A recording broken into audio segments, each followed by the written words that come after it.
एक बार काशी नरेश नारायण सिंह ने अयोध्या के राजा चंद्रसेन पर चढ़ाई कर दी। अपने राज्य का विस्तार करना ही वो चाहते थे। राजा चंद्रसेन अहिंसा के पुजारी थे। उसने सोचा कि युद्ध करने से हजारों आदमी मारे जाएंगे, इसलिए वह राज्य तथा राजधानी छोड़कर रात में चले गए। उसने सन्यासी का रूप बनाया और काशी जाकर वह एक कुम्हार के मंदिर में रहने लगे। राजा के साथ उनकी एक रानी भी थी। रानी पतिव्रता थी। संकट के समय अपने पति को अकेला छोड़कर वह अपने मायके नहीं गई। साध्वी वेश में राजा के ही साथ रहने लगी। रानी गर्भवती थी। 9 महीने बाद एक पुत्र पैदा हुआ। राजा से उनका नाम रखा सूर्यसेन। जब सूर्यसेन 10 वर्ष का हुआ तब उसे शिक्षा प्राप्त करने के लिए हरिद्वार के गुरुकुल में भेज दिया गया। एक दिन काशी नरेश को पता लगा कि अयोध्या नरेश चंद्रसेन अपनी रानी के साथ साधु वेश में उसी की काशी में रहते हैं। राजा बहुत गुस्सा हुए। उसने दोनों को गिरफ्तार करवा लिया और दोनों को फांसी की सज़ा दे दी। यह समाचार पाकर उनका पुत्र सूर्यसेन हरिद्वार से आया और माता पिता के अंतिम दर्शन करने जेल खाने में गया। पुत्र को प्यार करके पिता ने उपदेश दिया, बेटा यह उपदेश है, न अधिक देखना न थोड़ा देखना। हिंसा कभी प्रतिहिंसा के द्वारा पराजित नहीं होती। तीसरी बात याद रखना, लड़ाई को लड़ाई के द्वारा जीता नहीं जा सकता। लड़ाई को लड़ाई के द्वारा जीता नहीं जा सकता। चौथी बात, जवाबी शत्रुता से शत्रुता नहीं मिट सकती। हिंसा, लड़ाई और शत्रुता को प्रेम भी जीत सकता है। जब अयोध्या नरेश को रानी के साथ फांसी दे दी गई तब राजकुमार सूर्यसेन ने कुछ सोच समझकर काशी नरेश के महावत के यहाँ नौकरी कर ली। काशी नरेश को मालूम न था कि अयोध्या नरेश का कोई पुत्र भी था। सूर्यसेन को मुरली बजाने का शौक था।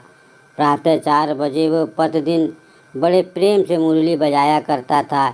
एक दिन उसकी मुरली मधुर ध्वनि काशी नरेश के कानों में जा पहुंची। प्रातः राजा ने महावत से पूछा, तुम्हारे घर में मुरली कौन बजाता है? महावत ने कहा, एक हमारा लड़के को मैंने नौकर रखा है। हाथियों को पानी पिलाता है और मुरली भी बजाया करता है। काशी नरेश ने सूर्यसेन को अपना अंगरक्षक बना लिया।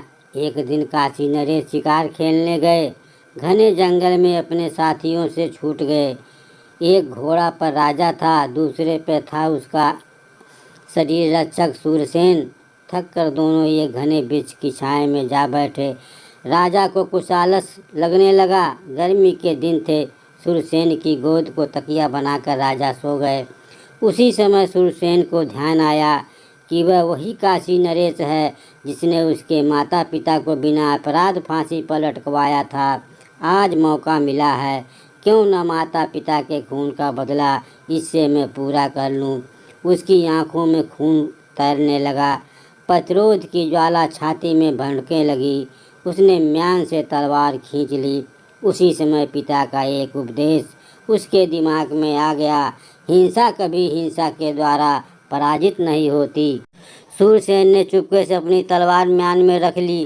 पिता की वसीयत लेने के हौसला न रहा। उसी समय राजा की आंखें खुल गई। बैठकर काशी नरेश ने कहा, बेटा बड़ा बुरा सपना देखा मैंने। ऐसा मालूम हुआ कि तुम मेरा सिर काटने के लिए अपनी नंगी तलवार हाथ में लिए हो। सूर्यसेन ने फिर तलवार खींच ली। बोला, आपका सपना गलत नहीं है। मैं अयोध्या नरेश का राजकुमार हूँ। आपने बिना अपराध मेरे साधु स्वरूप माता पिता का वध करा दिया था। मैं आज उसका बदला लूँगा। जब तक आप अपनी तलवार म्यान से निकालेंगे तब तक तो मैं आपका सिर धड़ से जुदा कर दूँगा। आपके अत्याचार का बदला लेना ही चाहिए, दूसरा उपाय न देख। राजा ने हाथ जोड़े और कहा, बेटा मुझे क्षमा कर दो। मैं तुमसे अपने प्राणों की भिक्षा मांगता हूँ। मैं आज तुम्हारी शरण में हूँ। अगर मैं आपको छोड़ता हूँ तो क्या आप मुझे मरवा डालेंगे? नहीं बेटा, विश्वनाथ बाबा की शपथ मैं खा रहा हूँ, मैं तुमको कोई भी सज़ा नहीं दूंगा। इसके बाद दोनों हाथ में हाथ पकड़ अपनी प्रतिज्ञा निभाने की शपथ खाई। तब शूरसेन ने अपना सारा भेद खोल दिया। अंत में कहा, मरते समय मेरे पिता मुझसे उपदेश दिया था, उसी कारण आज आपकी जान बच गई है। वह क्या उपदेश है? राजा ने प्रश्न किया। अधिक न देखना, थोड़ा देखना। हिंसा को कभी प्रतिहिंसा के द्वारा पराजित नहीं किया जा सकता। शूरसेन ने कहा, इसका ये अर्थ क्या है? राजा ने पूछा। शूरसेन ने समझाया, अधिक न देखना का अर्थ यह है कि हिंसा को अधिक दिनों तक अपने मन में नहीं रखना चाहिए। न थोड़ा देखना का मतलब यह है कि अपने बंधु या मित्र का जरा भी दोष देखकर उससे सहज ही संबंध नहीं तोड़ लेना चाहिए। अब रहा हिंसा और प्रतिहिंसा के द्वारा पराजित नहीं किया जा सकता, इसका अर्थ प्रत्यक्ष है। यदि मैं आपको प्रतिहिंसा की भावना से मार डालता तो परिणाम यही होता, न कि आपके पक्ष वाले ने मुझे मार डालते। आज मेरे पिता के उपदेश हम दोनों के प्राण बचाए हैं। जवाबी शत्रुता से शत्रुता नहीं मिट सकती। यह सिद्धांत कितना सच है। आपने मेरे जीवन की रक्षा करके महत्वपूर्ण काम किया है। मैंने भी आपके जीवन की रक्षा करके कम महत्वपूर्ण कार्य नहीं किया है। बेटा, तूने तो मेरा पाप नाश कर दिया। पुण्य का सूर्य प्रकाशित हो उठा है। गदकंठ होकर राजा ने लड़के को छाती से लगा लिया। राजधानी में लौटकर काशी नरेश ने शूरसेन का राजपाट उसे लौटा दिया। काशी नरेश ने अयोध्या नरेश शूरसेन की अपनी राजकुमारी से शादी कर दी। अहिंसा की तलवार जो काम किया वो हिंसा की तलवार नहीं कर सकती। हिंसा से दोनों राजवंश डूब जाते। किसी को आत्मा को किसी प्रकार से दुख पहुंचना ही हिंसा है। दोस्तों, ये कहानी रूस और यूक्रेन की लड़ाई के ऊपर सटीक बैठती है।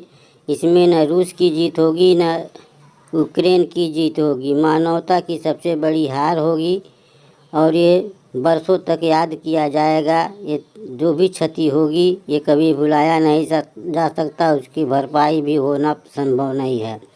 ऐसी ही कहानी सुनने के लिए आप मेरे चैनल स्वास्थ्य के खजाना को सब्सक्राइब करें ताकि आने वाली हर वीडियो आपके पास पहुँचे।